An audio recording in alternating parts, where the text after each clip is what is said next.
మీలో తెలిసిన వారు వెంటనే చెప్పేసేయాలి. పరలోకమునకు అధికారి యేసుక్రీస్తు ప్రభువారైతే నరకానికి అధికారి ఎవరు? చాలామంది చెప్పారు చాలా కాన్ఫిడెంట్గా సాతాను. కానీ ఈ బైబిల్ ఆ విషయాన్ని ఒప్పుకోవటం లేదు.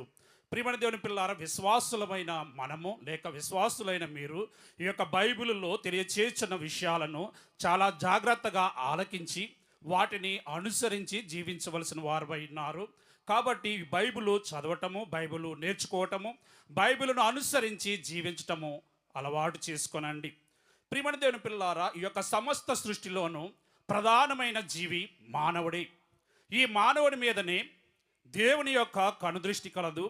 అలాగే మరి ఒకని కనుదృష్టి కలదు, వాడే దుష్టుడైన సాతాను.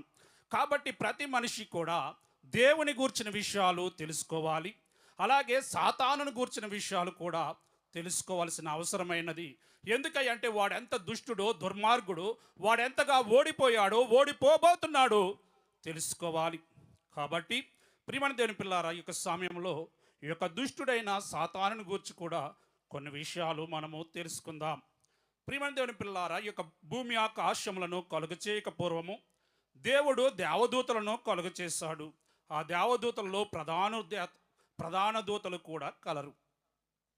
ప్రియమైన దేవుని పిల్లారా, వీరిలో ప్రాముఖ్యమైన దేవదూత లూసిఫర్, తేజో నక్షత్రము, వేకవ చుక్క అని పిలువబడ్డాడు.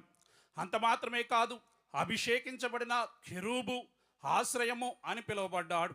ప్రియమైన దేవుని పిల్లారు గమనించండి, దేవుని కొరకు ఏర్పాటు చేయబడిన పర్వతం మీద కూడా వాడు ఉన్నాడంట. అయితే దేవుడిచ్చిన అధికారమును, ఆశీర్వాదమును, అభిషేకమును దుర్వినియోగపరుచుకున్నాడు. మరలా చెబుతూ ఉన్నాను, దేవుడిచ్చిన అధికారమును, అభిషేకమును, ఆశీర్వాదమును దుర్వినియోగపరుచుకున్నాడు. వీడు చేసిన తప్పిదాలు కొన్ని నేను ఇక్కడ చదివేస్తున్నాను, త్వరగా వినండి. ప్రియమైన దేవుని పిల్లారా గమనించండి.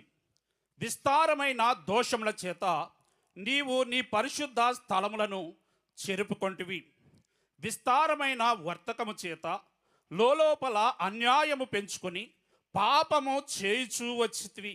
ఇక్కడ గమనించండి, ఆ యొక్క లూసిఫరు పాపము చేయుచూ వచ్చాను అంటే దేవుని యొక్క కృపను కూడా వాడు లోకువ కట్టాడు.